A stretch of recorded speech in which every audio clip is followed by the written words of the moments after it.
Hello friends, स्वागत है आप सभी का अपने यूट्यूब चैनल आद्या स्टडी एकेडमी में। आज के इस छोटी सी वीडियो में मुश्किल से 10 से 12 मिनट की वीडियो होने वाली है। यहाँ पे हम महत्वपूर्ण टैग वर्ड्स की बात करेंगे जो कि आपके सीटेट के एग्ज़ाम के लिए बहुत ज़रूरी हैं। अब क्योंकि 1 से 2 दिन ही आपके सीटेट के एग्ज़ाम को बचा है, तो अगर आप ये महत्वपूर्ण टैग वर्ड्स भी पढ़ लेते हैं, अभी तक आपने कुछ भी नहीं पढ़ा, ये महत्वपूर्ण टैग वर्ड्स भी पढ़ लेते हैं, तो आप 30 में से लगभग 12 से 13 क्वेश्चन, आप 15 क्वेश्चन तक सिर्फ टैग वर्ड्स पढ़ के अटेम्प्ट कर सकते हैं। इसमें कुछ पॉजिटिव टैग वर्ड्स हैं जो कि आपके अगर ऑप्शन में, क्वेश्चन के ऑप्शन में आ गए तो हमेशा करेक्ट माने जाएंगे, और कुछ नेगेटिव टैग वर्ड्स हैं जो कि अगर ऑप्शन में ये टैग वर्ड्स दिख गए तो आपको इसको तुरंत गलत कर देना है, ये आपके आंसर नहीं होगा। ठीक है, तो इसी तरह हम कुछ महत्वपूर्ण टैग वर्ड्स के बारे में बात करेंगे जो कि आपके एग्जाम के लिए बहुत बेनिफिशियल रहेंगे। लास्ट टाइम है, आप इसको जरूर पढ़ के जाइएगा, ये आपको ऑप्शन एलिमिनेट करने में हेल्प करेंगे। देखिए, टैग वर्ड्स क्या है, ये कोई क्वेश्चन का बिल्कुल ऐसा एग्जैक्ट आंसर नहीं होता, बस ये कि अगर हमको ये पता है कि कौन सी चीज़ें हो सकती हैं, ठीक है, कौन सी चीज़ें नहीं हो सकती, अगर ये दिया है तो ये हमेशा गलत होगा, तो वो क्या है, आपको ऑप्शन एलिमिनेट करने में क्या करेगा, मदद करेगा, जिससे आप करेक्ट आंसर तक पहुंच पाएंगे। तो चलिए स्टार्ट करते हैं आज के सेशन को।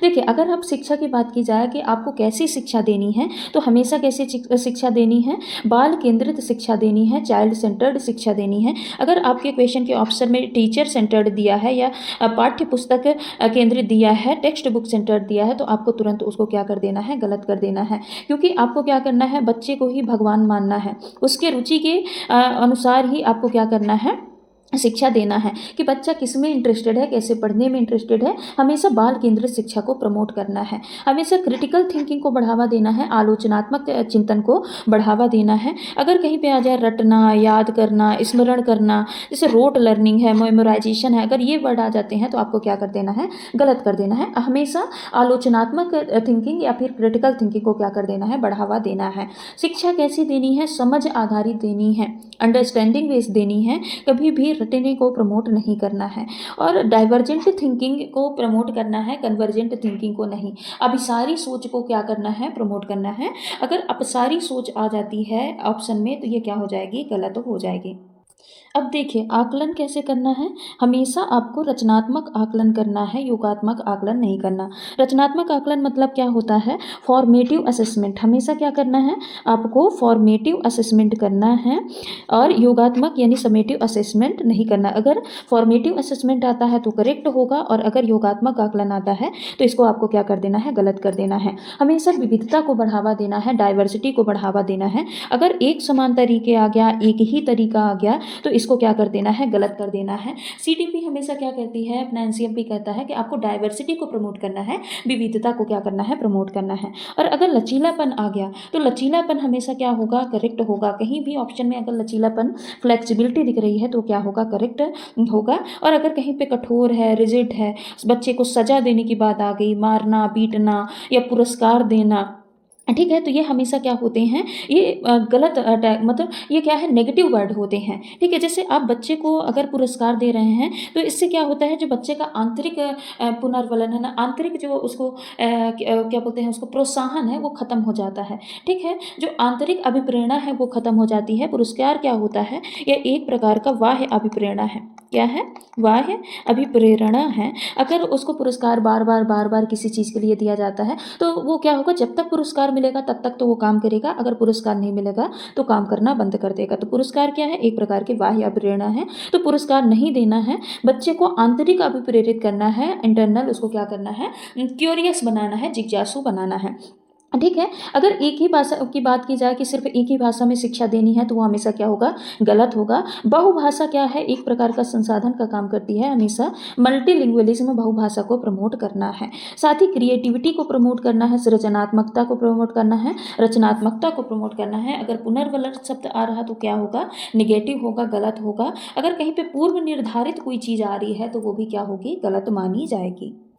आगे, बच्चे की व्यक्तिगत भिन्नता का क्या करना है, हमेशा सम्मान करना है। जैसे आपको क्वेश्चन में क्या दे देगा कि व्यक्तिगत भिन्नता को अलग करना है, व्यक्तिगत भिन्नता को नकारना है, एक नज़रिए से देखना है, तो ये क्या हो जाएगा, गलत ऑप्शन हो जाएगा। हमेशा क्या करेक्ट रहेगा कि बच्चे की व्यक्तिगत भिन्नता का हमेशा सम्मान करना है। जैसे दो जुड़वा व्यक्ति भी हैं ना, या फिर एक जैसे एक घर के या अलग अलग घर के भी हैं, तो अलग अलग घर के भी तो अलग होंगे, पर अगर दो जुड़वा व्यक्ति भी हैं तो वो भी क्या होते हैं, एक दूसरे से किसी न किसी रूप में अलग होते हैं तो उनकी इन भिन्नताओं का क्या करना है, हमेशा सम्मान करना है, उसको प्रमोट करना है। अगर कहीं पे आ जाए नामीकरण तो ये क्या हो जाएगा, नेगेटिव टैग वर्ड्स हो जाएगा, ये गलत होगा।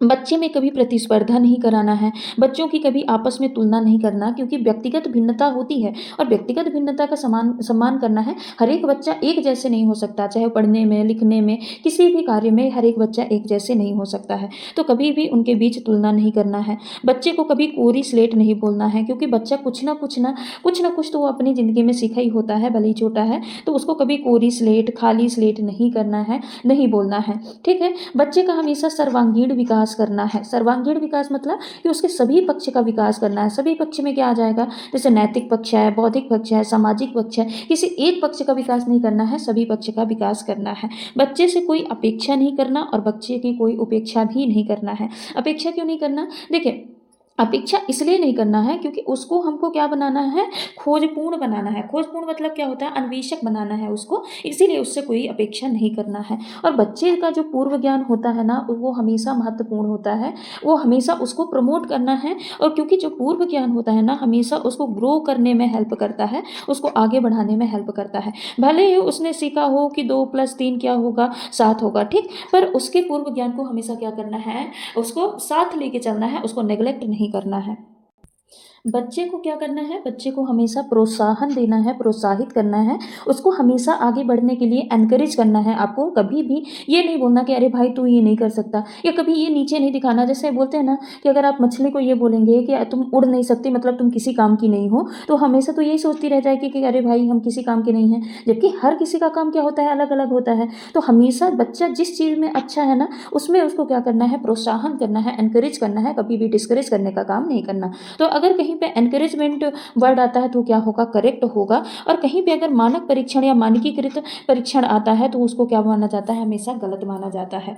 बच्चे को शिक्षा किस भाषा में देनी है, तो मातृभाषा में देनी है। हर एक के रीजनल लैंग्वेज को क्या करना है, महत्व देना है, उसको प्रमोट करना है, उसका सम्मान करना है। बच्चे के बोलते हैं ना, प्राथमिक शिक्षा किस भाषा में देनी चाहिए, मातृभाषा में दिया जाना चाहिए।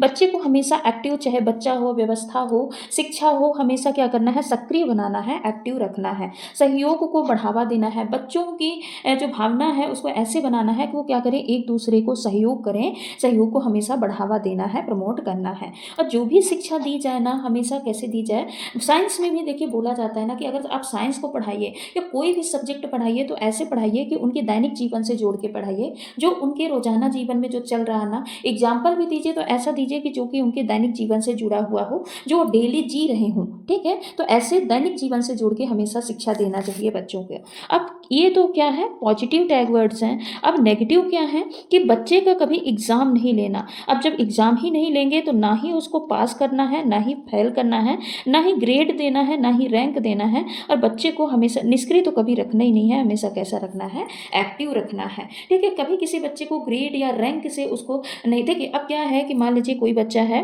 वो किसी भी प्रेशर की वजह से हो सकता है, एग्जाम प्रेशर की वजह से या कोई भी कंडीशन रही हो, उसका पेपर बिगड़ गया, तो उसको आपने क्या कर दिया, लो भाई तुम बी ग्रेड में हो, ठीक है। ये और किसी कोई बच्चा है उस टाइम पे उसने अच्छा परफॉर्मेंस दिखा दिया तो उसको आपने ए ग्रेड दे दिया। तो जो जिस बच्चे जिसने अच्छी पढ़ाई की है पर एग्जाम प्रेशर की वजह से या कोई भी कंडीशन की वजह से उसका परफॉर्मेंस अच्छा नहीं रहा, तो ग्रेड की वजह से क्या हो जाएगा, और ज़्यादा डिमोटिवेट हो जाएगा। तो हमको ऐसे ग्रेडिंग सिस्टम या रैंक सिस्टम नहीं करना है, हर एक बच्चे को प्रमोट करना है, एनकरेज करना है। कोई बात नहीं, इस बार नहीं हुआ, हम इसको और अच्छे तरीके से पढ़ेंगे और आगे बढ़ेंगे। तो ऐसे क्या करना है, बच्चे को हमेशा एनकरेज करते रहना है।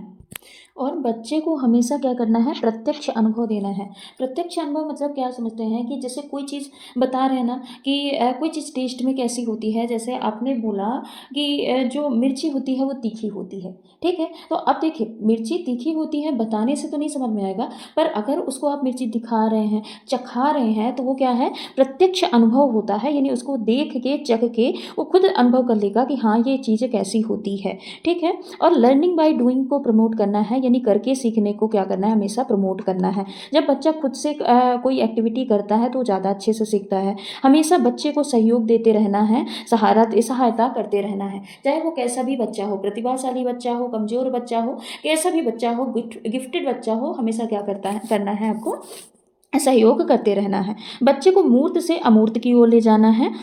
सरल से कठिन की ओर ले जाना है। यानी पहले आपको सिंपल सिंपल चीज़ें बतानी हैं, फिर उसके बाद कठिन चीज़ों को उसके सामने प्रेजेंट करना है। मूर्त से अमूर्त मतलब पहले वो चीज़ें बतानी है जो कि दिख रही हैं, जिसको बच्चा महसूस कर सकता है, छू सकता है। उसके बाद अमूर्त चीज़ों यानी अज्ञात चीज़ जिनके बारे में कल्पना करनी है, उसकी तरफ ले जाना है। हमेशा ज्ञात से अज्ञात की ओर बच्चे को ले जाना है और बच्चे में हमेशा बच्चे को समावेशी शिक्षा देना है, सबको एक साथ मिला के समावेशी शिक्षा देनी है। और अगर कहीं पे केवल या मात्र ही आ रहा तो ये क्या हो जाएगा, आपका इनकरेक्ट हो जाएगा, गलत हो जाएगा। अनुशासन वर्ड भी क्या होता है, इनकरेक्ट होता है। बच्चों में पक्षपात कभी भी नहीं करना है, भेदभाव नहीं करना है। अगर कहीं पे पक्षपात वर्ड आ रहा, भेदभाव वर्ड आ रहा है तो क्या हो जाएगा, गलत आंसर हो जाएगा। कभी भी सहायता से नहीं बचना है। टीचर क्या होता है, एक सुविधा प्रदाता होता है। सुविधा प्रदाता मतलब वो हमेशा बच्चे की सहायता के लिए होता है, तो हमेशा सहायता करते रहना है, सहायता से नहीं बचना है।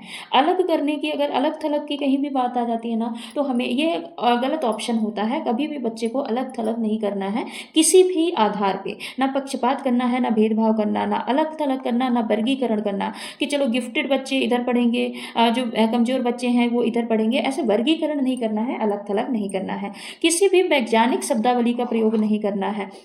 मतलब ऐसा नहीं कि आप उनसे वैज्ञानिक शब्दावली में बात कर रहे हैं, बच्चा कैसे समझेगा। उनको ऐसे भाषा का प्रयोग करना है। ज़्यादा इसीलिए बोला जाता है कि जो प्राइमरी एजुकेशन दिया जाता है ना, प्राइमरी जो शिक्षा दी जाती है बच्चे को, उनकी मातृभाषा में दी जाती है। इसीलिए दी जाती है ताकि बच्चा उसको अच्छे से समझ सके, उसको अच्छे से अडॉप्ट कर सके, अच्छे से सीख सके। अगर शुरू से ही आप बच्चे को वैज्ञानिक शब्दावली का प्रयोग करेंगे, साइंटिफिक लैंग्वेज में बात करेंगे, तो बच्चा आगे कैसे बढ़ेगा, वो समझेगा कैसे। क्योंकि अगर वो अपने घर के फैमिली के परिवेश से आ रहा, मतलब वो अपने मातृभाषा से अभी परिचित है, अदर भाषा से परिचित नहीं है। तो बच्चे को क्या करना है, मातृभाषा में शिक्षा देना है, वैज्ञानिक शब्दावली का प्रयोग नहीं करना है। तो ये कुछ महत्वपूर्ण टैग वर्ड्स हैं, ये देखिए, ये पहला है। ये कुछ महत्वपूर्ण टैग वर्ड्स हैं जो कि आपके एग्जाम के लिए बहुत बेनिफिशियल रहेंगे। ऐसे ही टैग वर्ड से क्वेश्चन आते हैं, यानी इससे आप क्या कर सकते हैं, ऑप्शन को एलिमिनेट कर सकते हैं कि कौन सी बातें हो सकती हैं, कौन सी नहीं हो सकती। जैसे कहीं पे अगर अभी देखिए हमने पक्षपात पढ़ा, अगर किसी भी ऑप्शन में आ गया कि हमें बच्चों में पक्षपात करना है, बच्चों को शिक्षा के आधार पर, उनकी रुचि के आधार पर अलग करना है, बच्चों को गिफ्टेड बच्चों को अलग रखना है, और जो कमजोर बच्चे हैं उनको अलग रखना है, उनको अलग अलग शिक्षा देनी है, साथ में शिक्षा नहीं देना है, समावेशी इंक्लूसिव एजुकेशन देना है या सेग्रीगेटेड एजुकेशन देना है, तो हमेशा किसको सेलेक्ट करेंगे आप, इंक्लूसिव एजुकेशन या समावेशी शिक्षा को सेलेक्ट करेंगे। तो ये कुछ पॉजिटिव टैग वर्ड्स थे, कुछ नेगेटिव टैग वर्ड्स थे। जो पॉजिटिव टैग वर्ड्स हैं ये हमेशा करेक्ट आंसर होते हैं, जो नेगेटिव टैग वर्ड्स हैं ये क्या होते हैं, इनकरेक्ट होते हैं। इनको हमको क्या करना है, एग्जाम में एलिमिनेट करना है, कट करना है। तो ये कुछ महत्वपूर्ण टैग वर्ड्स हैं, आप इनको जरूर कंप्लीट करके जाइएगा। आपके एग्जाम में बहुत सारे क्वेश्चन इन टैग वर्ड से फंसेंगे, और या इन टैग वर्ड से आपको